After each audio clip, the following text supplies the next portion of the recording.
There is one skill that changes everything, from closing deals to leading organizations to getting what you want in life: communication. In this 4-part series, I'm going to walk you through the cheat codes, the frameworks, and the tools that I've used personally with business leaders to connect faster, sell smarter, and lead better. Let's dive in. How do you train your brain to think more clearly when you're blindsided in a sales conversation? You're mid-call, and this prospect hits you with this curveball that you just don't see coming. Your brain slams the panic button. You open a dozen browser tabs in your head, trying to find the right thing to say, but nothing loads. You fumble your words, you ramble, you lose control of the moment. And worst of all, it kills your confidence. I know that feeling because I've been there. It makes you feel off and unprepared and incompetent, and it just makes you look like you're not in control. My name's Metscher, and I coach top performing sales pros and leaders across the country. This exact challenge shows up consistently, whether it's a one-on-one, a leadership call, or discovery. We've taught this simple mental framework to dozens of reps and leaders, and every time the light bulb goes off. So if you've ever blanked, rambled, or felt the pressure of not knowing what to say, lean in, because this could flip that moment on its head. Even the best communicators feel sharp when they've rehearsed, but the second that they get thrown off script, their confidence drops. The real problem isn't pressure. The problem is not having something to grab onto when pressure hits. That's why we teach something called the 3-2-1 framework. It's simple, it's fast, and it works especially well in high-stakes conversations. We use it in sales calls, team meetings, and even presentations. Anytime you need to guide the room with clarity and conviction. Here's how it works. 3 key points to give structure, 2 examples to ground it emotionally, and 1 clear action or takeaway to make it stick. Let's use me, for example. I'm talking to a sales leader who needs support for their team. Instead of just listing off solutions and hoping something sticks, you lock into 3, 2, 1. There's a bunch of different directions that we could go, Mr. Manager: closing, referrals, time management. One leader actually had us focus on referrals because he knew his team was good at asking, but anytime they got a soft no, they buckled. We helped them create an atmosphere that felt more inviting than intruding. Another leader had no idea what his team was doing throughout the day, and it showed. He could look at their calendars and there wouldn't be any meetings in place, but whenever they looked at the scoreboard, nothing was getting set. So we rebuilt their calendar around actual selling time, not just busy work. Now, every team's different, Mr. Manager. I'm curious, did any of that resonate, or what are 1 or 2 things that you're trying to focus on right now? This isn't a script. It's a way to speak with clarity, to lead conversations, and create emotional connection without rambling, overselling, or freezing. Now, I want you to try this. So think of a conversation that you've had recently, maybe with a rep on your team, maybe a potential prospect who is all over the place, or even maybe with your leader where you struggled to make your point stick. Now run it through 3, 2, 1. What are the 3 key points you're trying to make? Not 10, just 3. Now, what are 2 real-world examples or stories that could have helped it land emotionally? Stories from the field, wins, struggles, anything that makes it real.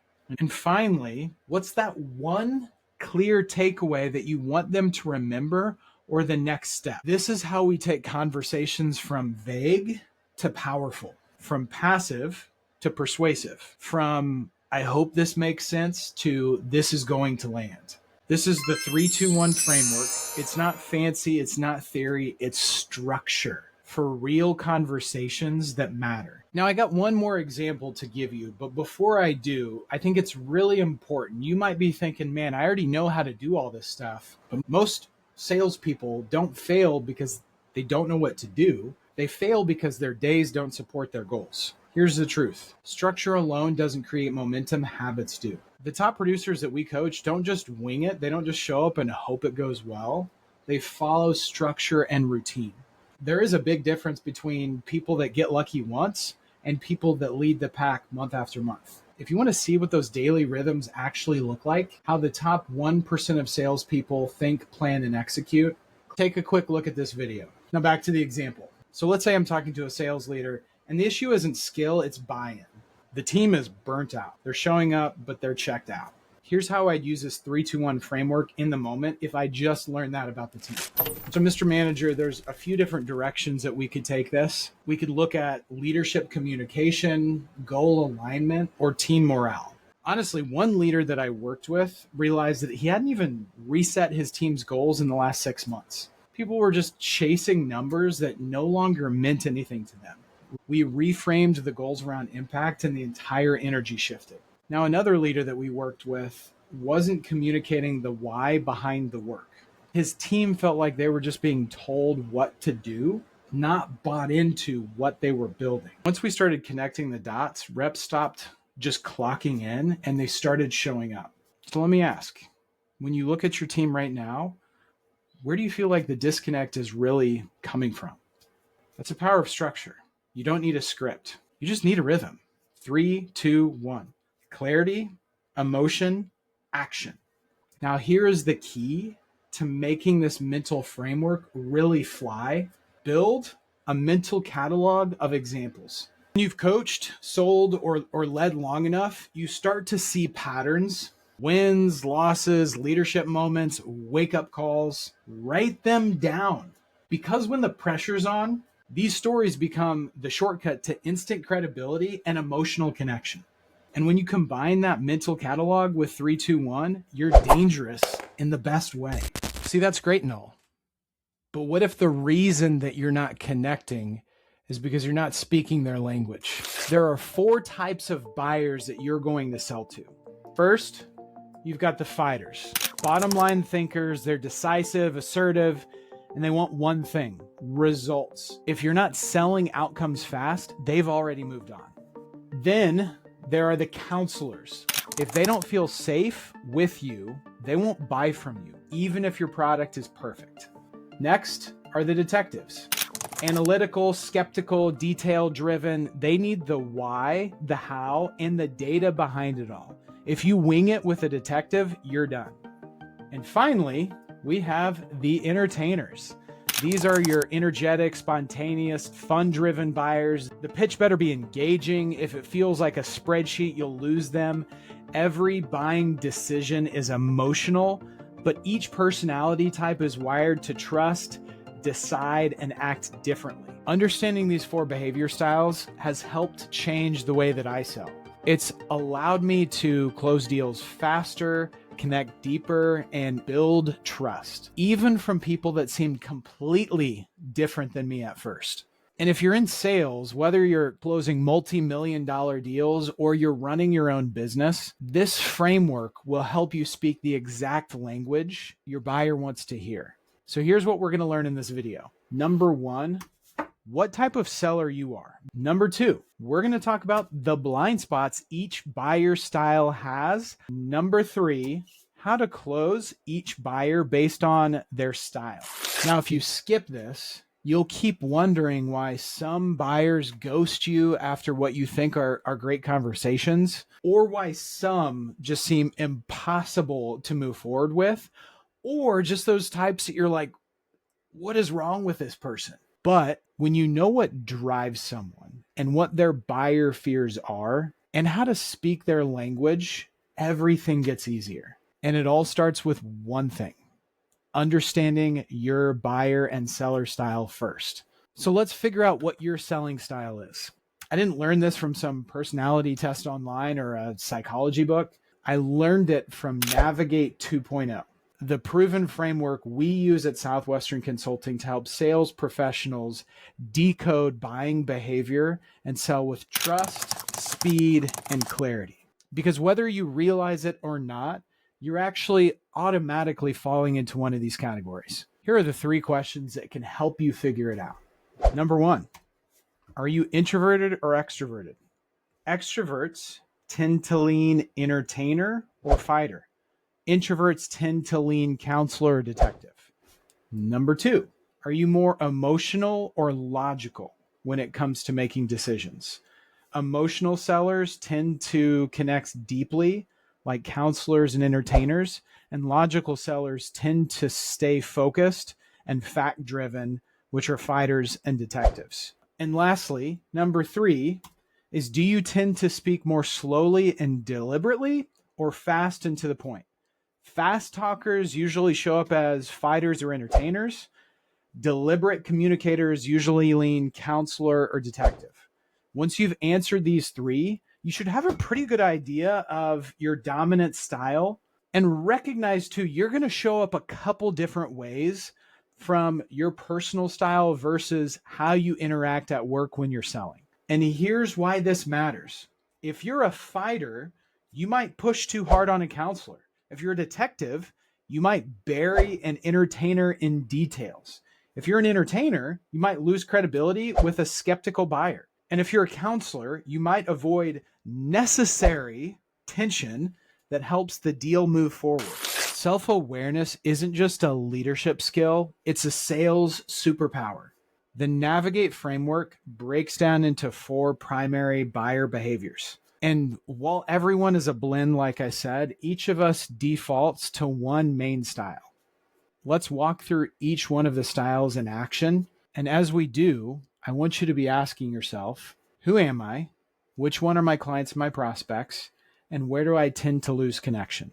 So let's start with the fighter.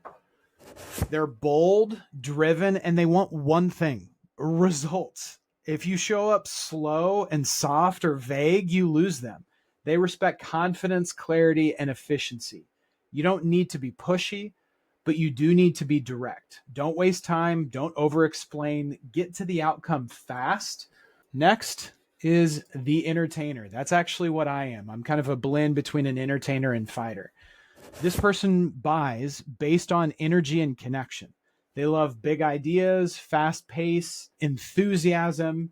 If your call feels like a checklist, you've already lost them. Bring the energy, use stories, let your personality shine. Honestly, it's interesting. Our test will actually break down how you show up when you're buying and when you're selling. So for me, I tend to naturally gravitate towards being an entertainer when I'm selling. I like going off script and tangents and fun conversations and connections and their favorite sports teams when people are into that. But whenever I'm buying, man, I'm a bulldog. For whatever reason, my brain goes into fighter and I'm just, what's in it for me? What does this look like? Next is the counselor. They're steady, they're thoughtful, relationship first. They're not going to buy unless they trust you and deeply. Your biggest tool is patience. Ask them questions, get buy-in about their team, slow your pace. Don't pressure them. Trust is the sale. And finally, we have the detective. This buyer is all logic. They want the details, the proof, the process. If you're just vibing, they're already done. Know your numbers, be prepared, have a structure.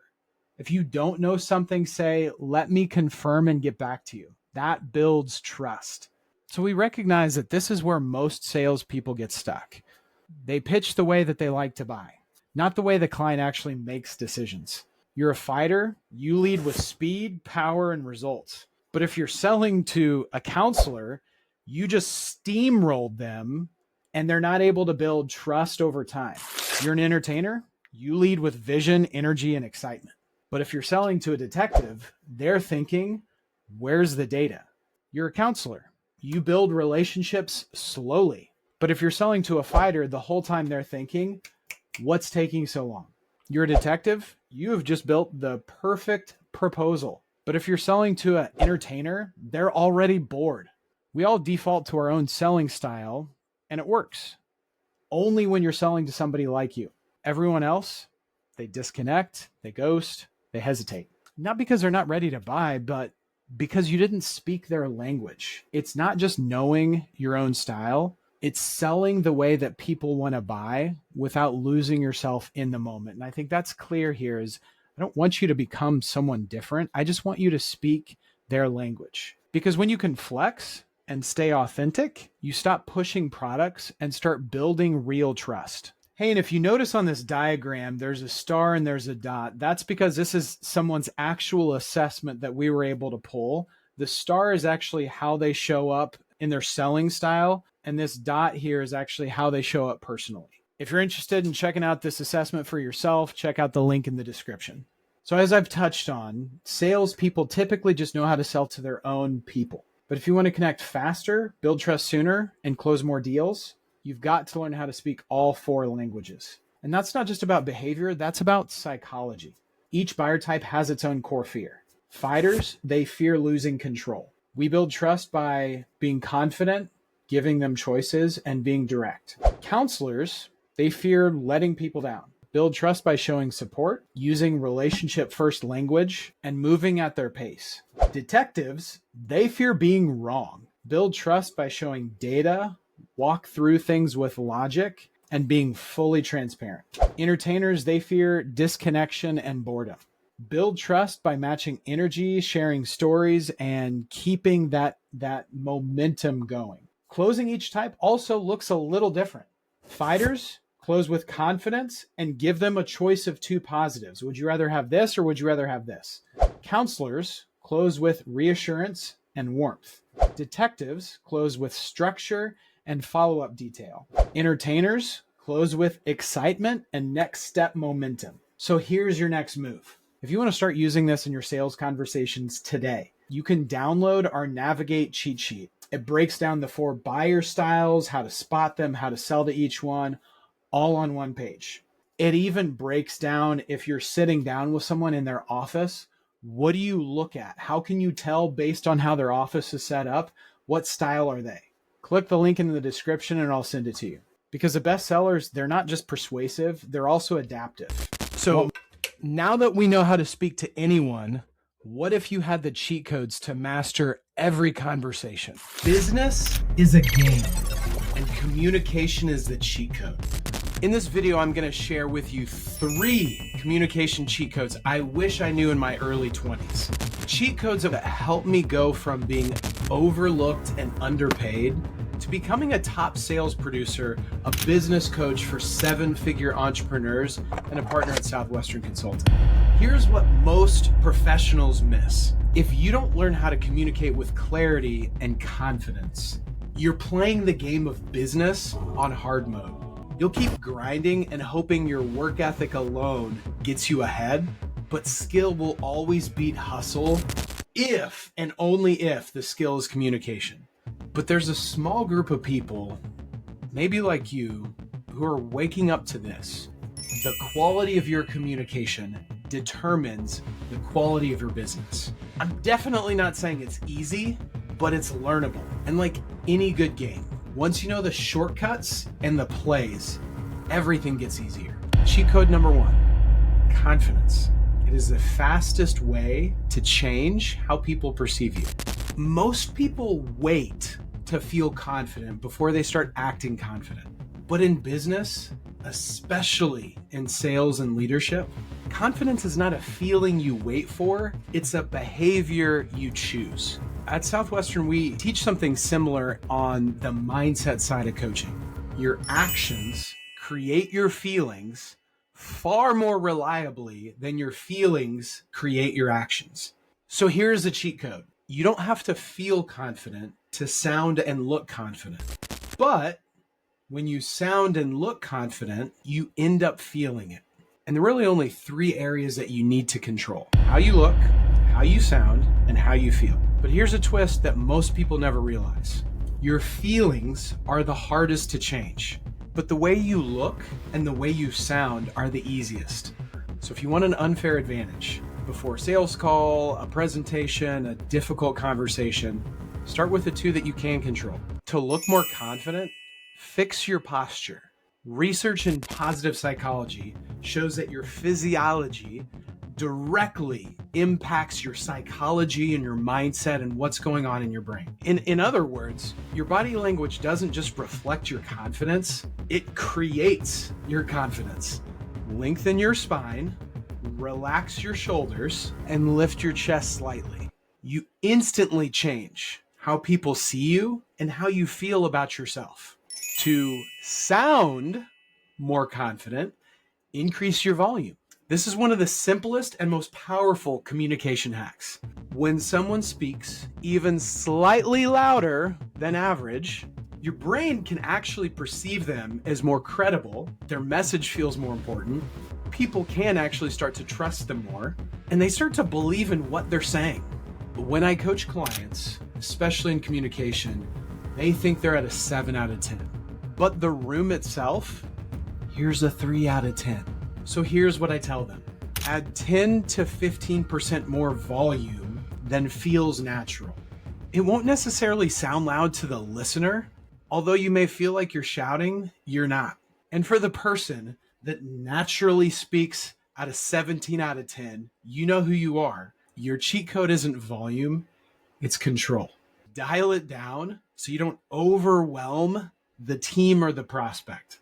So if you change how you look and sound, your brain catches up. You begin to feel more confident, and people start to respond to you differently. This is why confident leaders get promoted faster. It's why confident salespeople close more deals. It's why confidence is one of the first cheat codes that we teach. Cheat code number 2, engagement. Most people think being engaging is what you say, but in reality, it's how you say it that causes people to either lean in or zone out.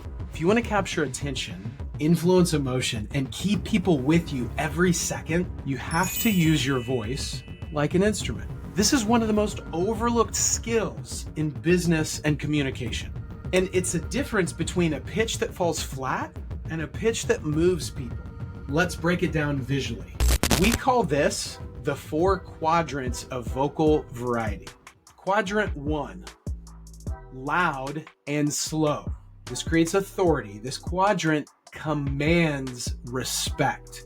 You use it when you want to emphasize certainty and conviction. So for example, here is what I know to be true. Use this to set clear direction, drop a truth bomb, close the sale. Quadrant 2, the enthusiasm, the loud and fast piece, this quadrant creates momentum. It energizes a listener. For example, this is exactly why I'm so excited to show you this. Use this when you're sharing good news, pitching a vision, celebrating a win. So quadrant 4 is soft and fast. This creates a level of anticipation. This one creates curiosity. It pulls people in. For example, and then something happened I didn't expect. Use this when telling stories or building suspense before a big point. And then number 3 here, soft and slow. This creates authenticity. This quadrant connects emotionally. It makes you relatable and sincere. For example, I just remember thinking, what if I fail? Use this when you're being vulnerable, reflective, or sincere. Here's a mistake most people make. They live in one quadrant, all loud, all fast, all slow, all monotone. And when you camp out in one quadrant too long, your audience tunes out. You lose your emotional journey. Your magic is in the shift. Great communicators bounce between quadrants like a conductor. They speed up, they slow down, they get quiet, they get loud. Not to manipulate, but to move people. So here's how you practice this. Step 1 is record yourself presenting or telling a story. Step 2, watch it on mute. Notice your posture, notice your gestures. And step 3 is watch it with your back turned. So you're actually not seeing your posture. Focus only on your vocal tone and your rhythm. Step 4 is just play it back on normal speed. Now assess. Did I shift quadrants? Did I move the audience? This is how pros train. And it's how you go from flat communicator to magnetic. You don't have to be loud to be powerful. You don't have to be funny to be engaging, but you do have to move people with your voice. Communication is a transference of emotion, and vocal variety is the vehicle. Cheat code number 3, connection. There is such a big difference between hearing and actually listening. And most people, they don't listen. They pause, long enough to reload their next point, and they miss the real opportunity to have a conversation and communicate. But when you truly listen, that's when communication happens. That is when influence happens. So how do you become that kind of communicator? Let me give you 3 easy steps. You can remember them with the phrase pause, reflect, ask. Number 1 is pause. After someone finishes talking, don't jump in. Pause for 2 extra beats. Literally, count 1, 2. It's awkward, but magic happens here. Most people, when given the space, will go deeper. Number 2 is reflect. Pick one word they just said, especially the one charged with emotion, and reflect it back. This shows them that you're tracking with them emotionally, not just logically. Number 3, ask them a follow-up question. Not necessarily a clever one, but a caring one. Something that shows that you're genuinely interested, not just waiting your turn. Now let's bring this to life with a real example. Oh, man. It's just been a rough week. I feel like I'm just dropping the ball at work and at home. Oh, I totally get it. Same here. Like the other day, I was trying to write this new module for a client, and my kids screaming in the background and the dogs throwing up, just total chaos. Anyway, just keep grinding, right? Let's try that again. Oh, man. It's just been a rough week. I feel like I'm just dropping the ball at work and at home. Dropping the ball? Yeah, man. Like, I'm letting the team down, and I missed my kid's recital. Just feels like I can't get a win. That sounds heavy, man. What's one thing that would help lighten the load right now? Do you see the difference? In version 1, you're trying to relate, but it's all about you. In version 2, you're creating a space for them. One feels like a reaction, one feels like a connection. Here's the crazy part. When someone feels seen, heard, and understood, they naturally start trusting you more. And people buy from and follow people that they trust. So if you want to build deeper relationships with clients, colleagues, or your kids, pause, reflect, and ask. And if you want to level up fast in your business, don't just communicate, connect. So, what's the difference between people that barely get noticed and the ones that own the room, close a deal, and move people to action? It's not talent, it's not experience, it's how they communicate. Because when you learn how to show up with confidence, how to speak with engagement, and how to listen with real connection, you stop just being another voice in the noise, and you become someone that people trust, follow, and say yes to. And here's the truth. You don't need a new job, a new product, or another certification. You need to master the cheat codes of communication, because the better you communicate, the better you lead, the better you sell, the better you live. So if you're ready to keep leveling up, I've got more for you. Click the link in the description, and I have a free communication framework PDF with the 3 cheat codes, clean and ready to use, and the 4 quadrants of vocal variety with a little bit more information for you to be able to dig into. But knowing how to communicate isn't enough. You have to ask for what you want boldly. How to get whatever you want. That's the title of the next set of notes. How to get whatever you want. Here's what it says if you're ready. It says, ask. That's it. End of notes. Ask. This line hit me the first time I heard it, and it's never left me. I work with business owners, leaders, and salespeople every single day. And let me tell you, the ones that grow the fastest are not always the smartest. They're the ones that are bold enough to ask. Ask for the sale. Ask for help. Ask for the next step. Ask for the goal, the raise, the opportunity, the meeting, the close. And the truth is, most people go their entire lives not asking because they're living in the fear of the ask. Afraid of looking needy, afraid of the rejection, afraid that they don't deserve to ask for more. But what if I told you that asking is the most underused cheat code in business. Asking is what opens the door. Cheat code number 1. Asking starts the process. Asking isn't a weak move. It's the spark that starts the engine. But most people stall before they ever get the car out of the driveway because they never ask. If you're in sales and you don't ask for the close, if you're building a business and you don't ask for the introduction, if you're in a leadership role and you don't ask for feedback, you're missing the key to forward motion. Success doesn't chase the passive, it responds to clarity. Cheat code number 2. The problem isn't receiving, it's asking. Jim Rohn said it best. Receiving is automatic. Now, if that's true, receiving is not the problem, what's the problem? Failure to ask might be one of your major problems. Let that sink in.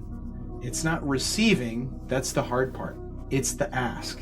That means that your lack of results might not be from a lack of talent, it's just a lack of initiative. You ask yourself, I've been working really hard, I'm doing the right things right, like why isn't it working? But in reflection on that, have you ever actually asked for what you really want? Hard work is essential, but if you're not clear and courageous in the ask, you're relying on luck to guide your results. Good workers hustle, great workers ask. Cheat code number 3, ask bigger. Here's where it gets uncomfortable. Be powerful. A lot of people do ask, but they ask small or they come off as timid. They walk up to an ocean of opportunity with a teaspoon. And the moment they hear no or not right now, they shrink their ask even more. But here is the truth. Opportunity isn't in short supply. There's no shortage of clients, money, opportunity, breakthroughs, unless you believe there is. You've got to ask like the ocean is full and you're worthy of drawing from it. Stop asking for just enough to get by. Trade that teaspoon for a bucket, or better yet, a pipeline. So how do you actually ask the right way? There's 2 keys. Number 1, ask with intelligence. Be clear, be specific, be intentional. Asking intelligently means you've done the work. You know what you want, you know what it's for, and you're confident of the value behind the ask. A great example of this is I have a director that every 6 months he picks up the phone and calls every one of his providers. He calls his phone, he calls his internet, he calls the company where he was able to get his car, and he asks if there's any better options. Anytime he checks into a hotel, he says, hey, just curious, is there any opportunity for a complimentary upgrade? The good news is half the time it actually works. He does it clearly, specifically, and intentionally. Don't mumble, don't half-ask, ask with persuasion. How much, by when, what result, why now? The clearer your ask, the clearer your outcome. Number 2, ask with faith. This one's simple, but not easy. You've got to ask like you believe it's possible. Not like a jaded adult full of doubt. Ask like a kid who still believes anything is possible. You make plans like a pro and you believe in them like a child. Because when your faith and your clarity align, doors open. Look, I didn't make this stuff up. I just learned it the hard way. And the moment I started asking for opportunity, for feedback, for the sale, for help, everything started to shift. Don't wait for the world to hand you what you want. Don't wait to be picked. Don't wait for permission. Ask. Ask boldly. Ask intelligently. Ask with faith. Jim Rohn said it best. Ask. That's it. End of notes. Maybe I'll add one more line. Don't just ask for what you want. Ask like the future you is counting on it.